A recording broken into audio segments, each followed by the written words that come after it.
Boxers or briefs, and why? I was prepared for this one. Okay? You studied up. Yeah, I did my homework. Definitely boxers, and that's just because I'm a breathable guy, and I've been wearing them since day one. You know, if I were to go through maybe 60 of the recruits that we've interviewed, I would say more briefs than boxers. I would Really? say you're one of very few. I would say maybe 5 or 6 of you have said boxers, and the rest, they didn't even know what briefs were until I explained it to them. Well, they're boxers, but they're briefs. The ones that they go tight around my legs. I said boxer briefs. Yeah. No, I had to do my research as well, All but right. definitely a boxer guy. All right, so second question. What is your favorite snack to eat before a game? This one's a little weird, actually, but I either have chicken broth or I have pickle juice because it helps you not cramp. Pickle juice. Wow. Wow, that's interesting. Pickle juice. Could you imagine somebody sitting in the locker room and saying, "What are you eating, Caleb?" I'm not eating. I'm drinking pickle juice. Yeah, no, that's me. I get a lot of crap from my teammates too, but I don't cramp on the field, so I win. Well, here's the thing. I would stay away from you because I don't want to smell your farts or smell your breath when you're on the field either. So that could make you a better player too because you'd scare the hell out of the opposition. Oh yeah, they'll stay away from me. Have you ever had a pickle juice drinking contest with another teammate? I have not. Couldn't get anyone else to do it with me. Oh my God! When did you start drinking pickle juice? About sophomore year. So I actually have a cousin that cramps up pretty bad in his games, and I cramp up a little bit. And he used to have chicken broth and pickle juice, and my uncle actually played at Michigan and won 2 Rose Bowls there, and did all those sorts of tricks. Yeah, who's your uncle? Who's your uncle, by the way? His name's John Jakin. He played tight end. I think I've heard of him. It's a long time ago, and I'm a little bit of your elder. I mean, could you guess how old I am? Honestly, just honest to God, could you guess how old? You're looking pretty young. I'd say you're somewhere in your 30s. All right.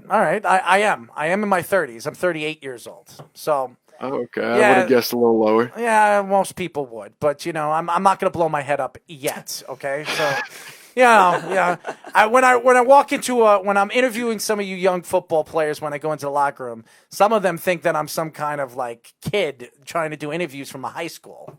So I actually have to tell them that I'm a lot older than you. I'm about 20 years old. No, you're not. I got some guy. I'll tell you a funny story. I walked in. I was in whatchamacallit again, Stony Brook. I was interviewing some of the Division I Stony Brook players a couple of years ago. And I walk right into the locker room. The coach told me I can come in and interview some of the players. And one of the captains, one of the 5 or 4 captains that they have on the team told me, "What are you doing in the locker room?" I said, "Well, I'm here to do an interview." He says, "Well, the school newspaper's not allowed in here until the end of the game." I said, "I'm not from the school newspaper." And then he tells me, "Well, where are you from?" It's like, I said, "I'm part of a network." He's like, "Well, what network is that? Because you look like you're 17, 18 years old." I said, "Dude, when you were born, I was 18 years old." And he actually asked me to pull out my ID. This guy, the captain of the team. You didn't see a press pass on you or anything? No, I didn't have a press pass. Oh, I was invited by the coach to interview the players. They didn't know who I was, so there was no press pass. I just walked right in, and they were harassing me. So there you go. And the kid had to actually see, and then he couldn't believe me. He didn't believe me. He thought it was a fake ID. So Really? Yeah, I'm serious. It's crazy, man. But I guess it's nice to feel like you're young, but you're really not. I mean, when I look at you and you're 17 and this guy's 25, it kind of makes me sick, So it just makes me sick how old I'm getting and how age just starts to fly by. So just remember, enjoy being 17, enjoy being in college, in high school, because once you're done with that, my friend, it all gets a little jumpy and you hit a lot of, what do they call it? Speed bumps. So, Sure. So there you go. So I would say this, I'm rooting for you, my friend. I want you to be successful. All you guys, all the top recruits that we've interviewed in the last couple of months, I root for you guys. I become big fans of you guys. And I will be following you guys because not only the bets that I had with some of you recruits. Yeah. Chick-fil-A bet is coming. You know what? That might be a good bet, but we'll think of something before the end of this interview. Blondes or brunettes, and why? You're blonde, so I am. I think that's why I'm gonna have to go with blondes. really blonde hair and what kind of eyes? Blue, green? What do you like? Blue eyes. Yeah. Blue eyes. I So figured you were. That's how it is. my parents always say that I have to get a blonde hair, blue eye girl to keep the German genes going because they're dying. So that's my wave. I have German blood in me too. Do you really? Yes, I do. My mom's father was from Germany. Yes, my grandfather Meyer is my mom's last name. So Meyer, and then there's Beninati, my mom's mother's name. So maiden names from Italy. So they're both from Germany and Italy. So yes, I am a quarter German. So there you go. So we have something in common too, man. I thought I felt some kind of connection. There's got to be a connection, one way or another. And I understand why you want to go with the blonde hair, blue eyed girls. I mean, over there in Cincinnati, you're going to see a lot of those. So you're going to have a lot of fun over there, my friend. So,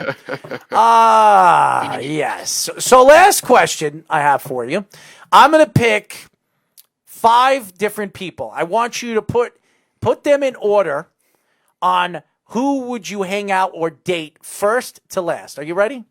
Okay. Jennifer Aniston, Madonna, Lawrence Fishburne.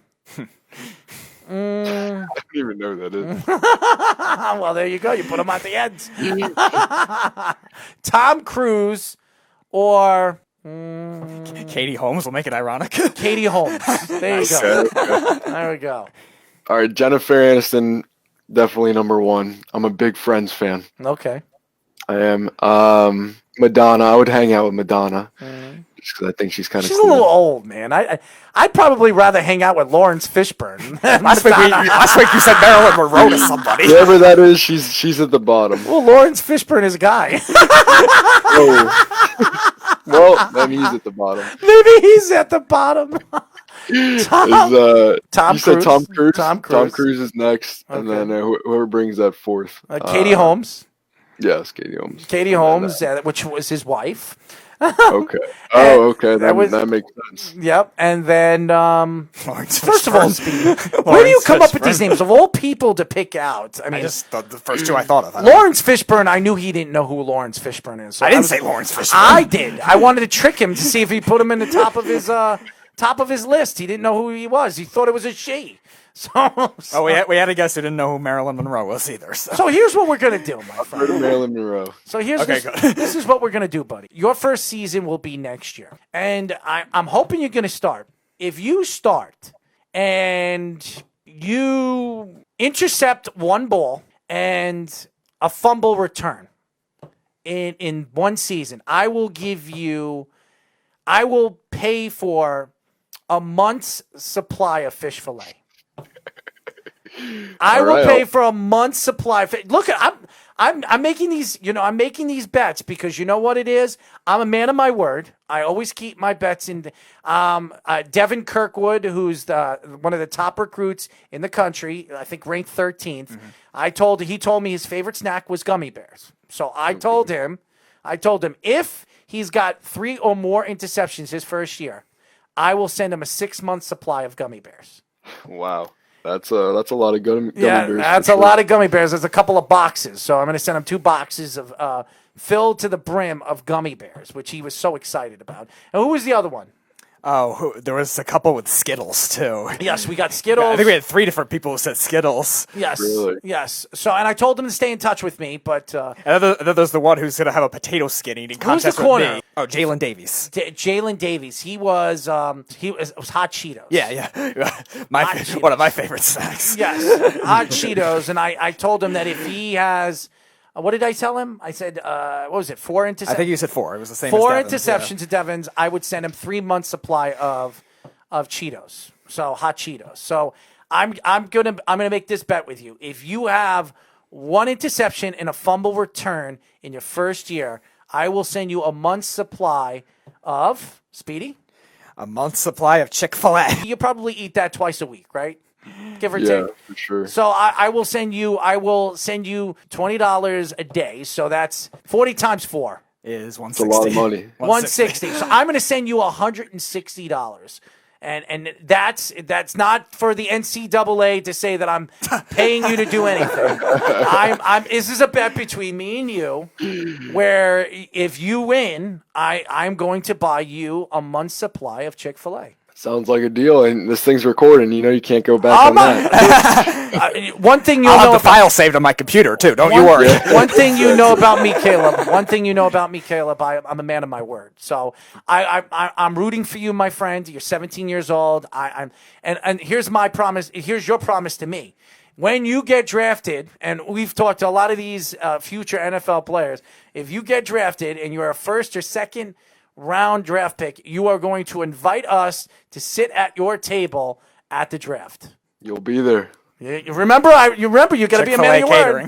You got to be a man of your word. My word as well. There you go. Your word is your bond. My word is my bond too. So we are at the draft all the time too. So we would love to come and definitely be one of the first people to interview you if you get drafted by one of these NFL teams. And hopefully it will be the New York Jets, because I'm a Jet fan. So don't talk about that a lot on my show, because I know, even though a lot of people that do watch this show know that I'm a Jet fan, I don't really brag about it. So I'm hoping that this transition with Joe Douglas will transition into a good next 5 to 10 years, but we can only hope. I'm in the same boat as you. I'm a Browns fan. Oh my God, man! That's You're gotta even be in a hard. worse situation. You're even in a worse. Yeah, I situation. might be in a little bit of a worse boat. Yeah, but don't worry, man. We're on your side, and I will be a big fan. I'll be rooting for you. I want you to come back on when the season starts next year, and you're going to be playing for Cincinnati. I would love to hear about the Cincinnati Bearcats. Bearcats. I'm sorry, I knew they were the Bearcats. By the way, I just want to let all the fans know I've been so busy all day. Not only been on business calls for the network, I was at work, and then I went to an EMT class where I couldn't stand. Could you imagine sitting in a 3-hour class, taking tests, and then coming here and doing a live radio show? I mean, only me. So, but I'm happy to be here. I'm happy to have you on the show. I want you to come back on the show. Jillian spoke nothing but high praise for you, and you're a good kid. I've read a lot about you, and I'm looking forward to watching you play some football. Thank you so much. I appreciate you guys having me. Absolutely. And by the way, man, tell the fans how they can find you on social media. Instagram, it's Caleb Schmitz 34 with the German SCHMITZ.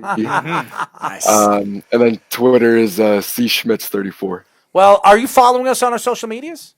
I am, yeah. Well, I'm going to tell you this, my friend. We are going to stay in touch. We're going to be good friends. I've befriended a lot of recruits, and I'm looking forward to watching you guys grow as college players, and then future. I believe a lot of you guys are going to be future NFL players, because I could tell by your egos. A lot of you guys.